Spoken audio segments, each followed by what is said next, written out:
नमस्कार दोस्तों। सेबी फिर एक नया कंसल्टेशन पेपर 6 जनवरी 2026 को लेकर आई है और नाम है norms for sharing and uses of price data for educational purposes. आजकल सेबी लगातार बहुत सारे कंसल्टेशन पेपर्स लेके आ रही है। इसका मतलब है सेबी आम जनता की बात और ओपिनियन को सुनना चाह रही है। ये बहुत अच्छा कदम है। मेरा निवेदन है सेबी इस प्रक्रिया को जारी रखे और अलग अलग तरीक़ों से जो विचार आते हैं, जो एडवाइजेस आती हैं, जो सजेशंस आते हैं, उन पर भी ध्यान दें। खैर, अब हम आते हैं इस कंसल्टेशन पेपर पर। इस कंसल्टेशन पेपर से जो सवाल खड़े होते हैं वो सीधे सीधे market freedom, education, regulatory clarity पर बात करते हैं।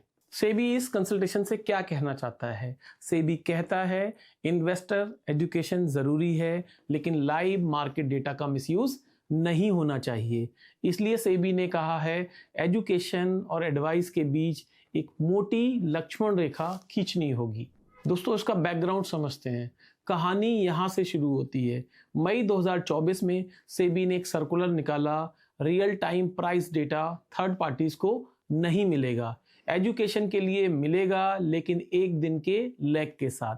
दोस्तों, फिर जनवरी 2025 में सेबी ने कहा नहीं, एजुकेशन का मतलब 3 महीने पुराना डेटा। और अब जनवरी 2026 में सेबी एक नया कंसल्टेशन पेपर लेकर आया है और कहता है चलो बीच का रास्ता निकालते हैं, थोड़ा कंप्रोमाइज करते हैं, ना 1 दिन ना 3 महीने बल्कि 30 दिन का लैग का डेटा फाइनल मान लेते हैं। इसका सीधा मतलब ये है सेबी खुद मान रहा है पहले बनाए गए नियमों में कंफ्यूजन थी, दोनों सर्कुलर एक दूसरे को कॉन्ट्राडिक्ट कर रहे थे। इसलिए अब एक नया रूल लाकर सब कुछ बैलेंस करने की कोशिश की जा रही है। इसी प्रपोजल पर सेबी ने आम लोगों से राय भी मांगी है और कहा है एजुकेशन के लिए प्राइस डाटा के यूज पर अपने सुझाव या ऑब्जेक्शन 27 जनवरी 2026 तक भेजे जा सकते हैं। असली समस्या ये है ये दोनों सर्कुलर आपस में कॉन्ट्राडिक्ट कर रहे हैं और लड़ रहे हैं। दोस्तों, यहाँ पर एक बेसिक सवाल उठता है, अगर 1 दिन का लैग गलत था तो उसे अलाउ क्यों किया गया, और अगर 3 महीने का सही था तो अब 30 दिन क्यों, और अगर 30 दिन ही सही है तो पहले 2 सर्कुलर्स का क्या होगा? ये रेगुलेटरी एवोल्यूशन नहीं है, ये रेगुलेटरी कंफ्यूजन है। सेबी कहता है लाइव या रिसेंट डाटा दिखाकर फ्यूचर प्राइस प्रेडिक्ट करना असल में एडवाइस है, एजुकेशन नहीं है। इस लॉजिक से कोई डिसएग्रीमेंट नहीं है, लेकिन सवाल ये है क्या हर प्राइस बेस्ड डिस्कशन एडवाइस बन जाती है? क्या एजुकेशन को इतना स्टरलाइज कर देना सही है कि वो आउटडेटेड हो जाए? सेबी का प्रपोजल है डेटा शेयरिंग भी 30 दिन बाद और डेटा यूजेस भी 30 दिन बाद का होना चाहिए। कागज पर यह बैलेंस लगता है, लेकिन ग्राउंड रियलिटी में 30 दिन पुराना डेटा फास्ट मूविंग मार्केट में रेलिवेंस खो देता है। तो क्या हम इन्वेस्टर को सिखा रहे हैं या इतिहास पढ़ा रहे हैं? सेबी इन्वेस्टर को प्रोटेक्ट करना चाहता है, लेकिन तरीका क्या है? हर मिसयूज के बाद एक नया सर्कुलर, नई रेस्ट्रिक्शन, नई एम्बिग्यूटी। पर सवाल ये है मिसयूज करने वाले रुकते हैं या नहीं, या जेन्युइन एजुकेटर दब जाते हैं? एजुकेशन का मकसद होता है करंट मार्केट डायनेमिक्स को समझाना, रिस्क एक्सप्लेन करना, इन्वेस्टर बिहेवियर सुधारना, और अगर डाटा बहुत पुराना होगा तो एजुकेशन थ्योरी बन जाएगी, प्रैक्टिस नहीं। सेबी ने कंसल्टेशन मांगी है, ये अच्छी बात है, लेकिन कंसल्टेशन तभी मीनिंगफुल होगी जब सेबी ये माने हर एजुकेटर फ्रॉड नहीं है, हर प्राइस चार्ट एडवाइस नहीं है और हर प्रॉब्लम का सॉल्यूशन बैन नहीं है। सेबी को क्लैरिटी देनी चाहिए, अननेसेसरी सर्कुलर्स नहीं।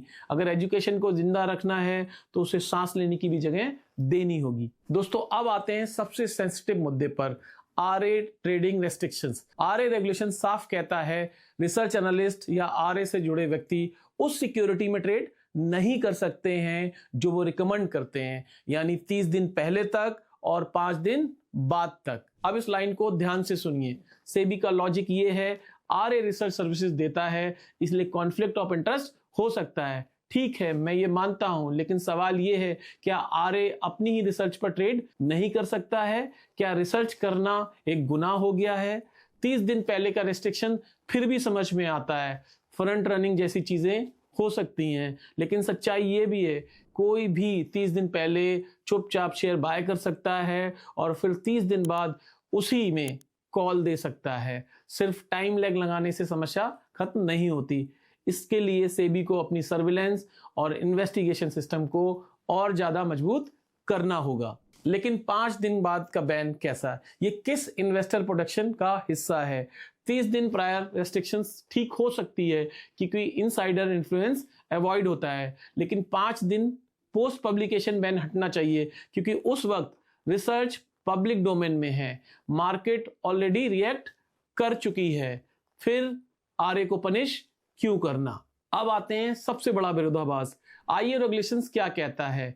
इन्वेस्टमेंट एडवाइजर जिस सिक्योरिटीज में एडवाइस दे रहा है उसमें यदि उसकी कोई होल्डिंग है तो उसे वो अपने क्लाइंट को बतानी होगी।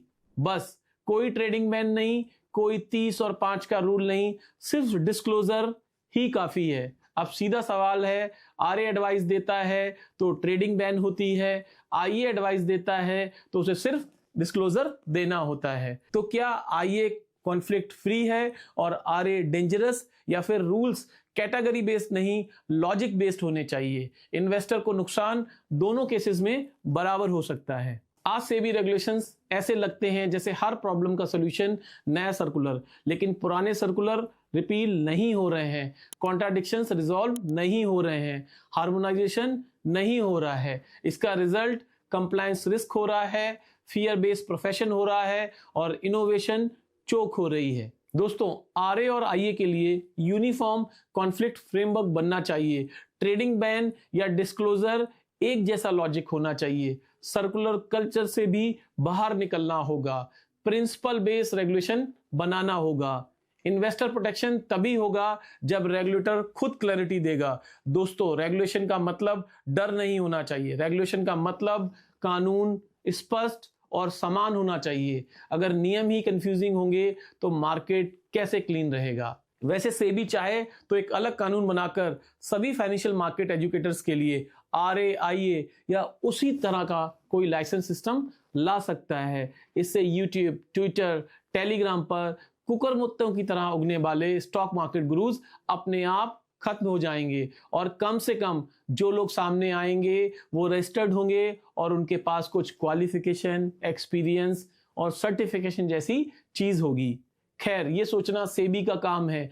ये बात भी सही है, किसी को एजुकेशन देने से पूरी तरीके से रोका नहीं जा सकता है, लेकिन इसी लॉजिक से तो जिन लोगों के पास मेडिकल डिग्री नहीं है वो भी मेडिसिन पढ़ाने लगे तो क्या होगा?